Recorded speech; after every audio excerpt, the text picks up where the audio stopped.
Tervetuloa lehdistötilaisuuteen AC Oulun päävalmentaja Mikko Isokangas. Mitäs mietteitä jäi tästä matsista? No, eihän se tappio tietenkään kivalta tunnu. Me aloittiin peliä aika hyvin ja saatiin hyvää painetta. Ensimmäisen jakson ensimmäinen puolisko oltiin mun mielestä niin niskan päällä pelissä ja me saatiin hyviä hyökkäyksiä ja jopa niin aika hyviä maalipaikkojakin.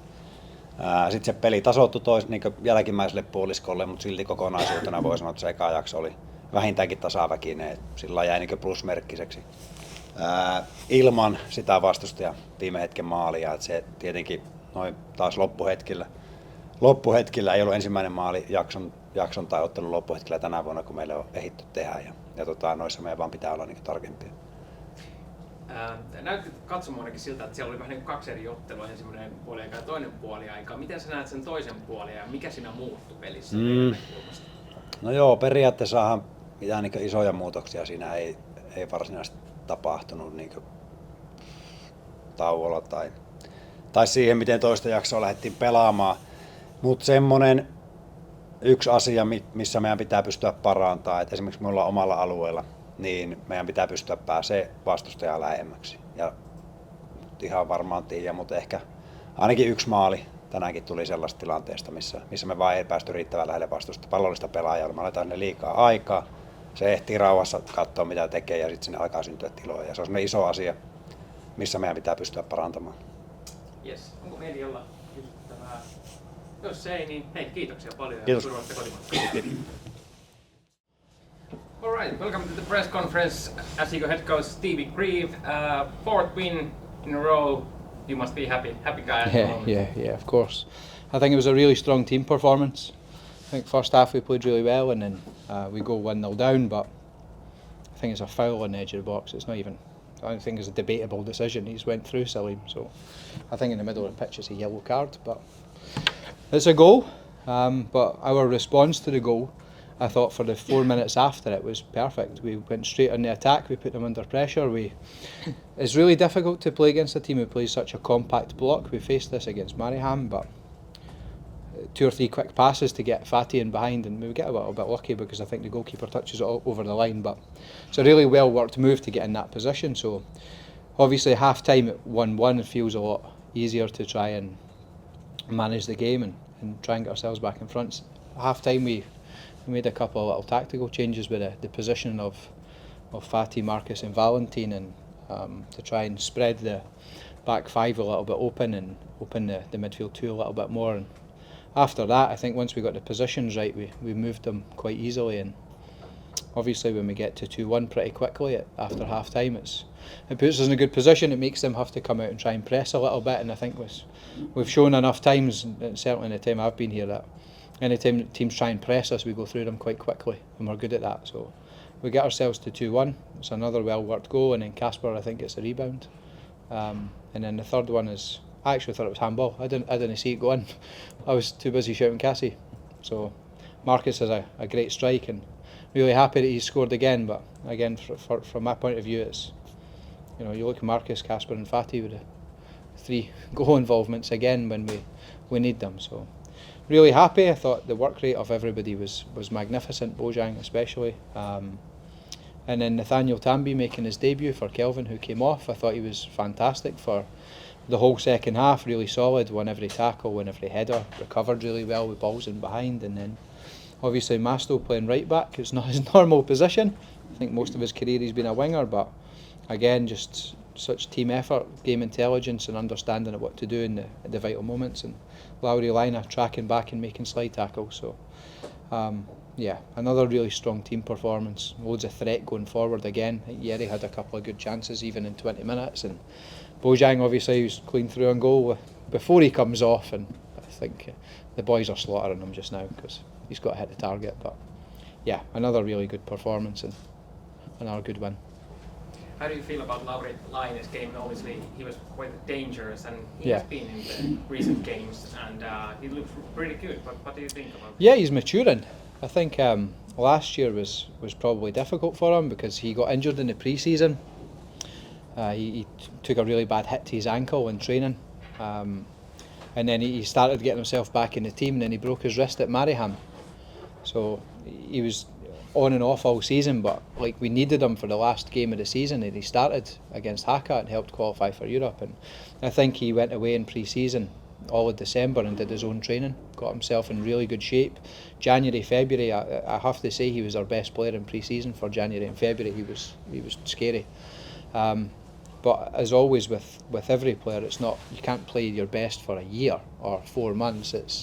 It's a glimpse of what he can do. What we've seen so far in his 3 sub-appearances in his 90 minutes today is that when he dribbles and he's direct and he makes early decisions, he's incredibly dangerous but also exciting to watch. But the flip side of this is, when he arrived, he was very much I can attack in this manner. And you see today, like, his work rate to get back and basically play wing back to help Masto, because he's never played right back before. The team ethic is there. He picks up second balls. He's so willing to press. So as much as we can say like Lowry's an excellent attacking player and he had 2 or 3 good opportunities that he's made off the dribble, those are things we expect of him because that's his skill set. But the other side of the game where he's doing the ugly stuff, which you don't get from 19-year-olds normally, he's progressing really well. We're really happy with him, and it's nice to just see when he plays 90 minutes that he can do both sides of the game to a really high level. So really happy for Lowry that he's played 90 minutes to such a good quality today. And what about Kelvin Pires? Do you have an update on his condition? I think when he landed, he's just kind of stretched his heel. Like, he's landed like with a really straight leg, so I don't know if it's like a hyperextension or something. So we'll need to check it. It's not too bad, but it was bad enough to come off. And for Kelvin to say he needs to come off, it has to be quite sore. So yeah, we've had a sickness bug through the team list this week, so everybody's off for 2 days. So hopefully, if with 2 days off, it gives it time to just heal, and we'll see it on Saturday for training. Because of course we've got the game on Monday, but yeah, I don't know. We'll see on Saturday. But because of that, Tampi got a chance and he used it, so Yeah. you must be really happy with him. Yeah, of course. This is what I said so many times to like different people asking me about pre-season. Like I did an interview, and a few people gave me some flack for it, of saying I don't really care about the League Cup. It was for us to develop the depth of the team and find out what players can and can't do. So Anis made a debut last week at 17. Nathaniel made a debut today and helped us get the win. Prosper will make his debut at some point also. So pre-season was for developing the depth and knowing what we've got coming through. Ola scored for the academy last night and played really well. So the depth that we're trying to develop to supplement the squad is going to be really important, because we've got hopefully 32 league games, loads of cup games we hope, European games. So the depth is going to be really important, and how they supplement the starting 11, or we don't really have a starting 11. That's going to be important. So really pleased for Big Nate, because when he arrived from Nigeria, we converted him from centre back to midfield, because he can do 2,000 metres in 6 minutes, which is scary. So we played him in midfield to develop his all-round game, but he can play both positions now, which is really nice. It's going to be helpful for us through the season. So really pleased for Nate to make his debut and contribute to the win. All right, Yeah. Still about Salim Yusuf, what is his situation? He was one of the ones with a sickness through a week. That's why Aki Faisto wasn't on the bench either. Yeah, so it's more just he wasn't feeling great all week. He missed training the last couple of days, and then he texted me at 5 o'clock this morning saying he could play, but we knew it was probably 60 minutes was probably his limit. We just let him decide, and when he said he needed to come off, we just made the double change.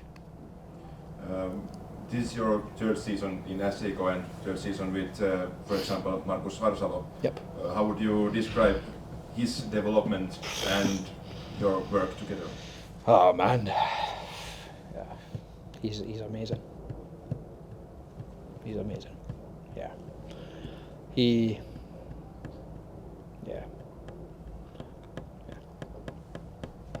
amazing. If you compare this where he is now and where he was when you came to Stevie, what did you say about I think Marcus in the academy probably didn't feel valued. I know that because we have a good relationship, but he didn't feel valued. He didn't feel like his career was going anywhere. we had to rebuild his confidence because I think it was completely eroded at the time. I remember his first game in the academy, he scored a free kick against Kappa and we won 5-3, and he was good. Not amazing, but he was good. And I remember we had a meeting maybe 4 or 5 games in when I was in the academy, and I basically went through him and told him he could be the best midfielder in Finland if he chooses to be. And I think it was not until probably the SJK game where we drew 3-3 and he was the best player on the pitch that I think he believed that.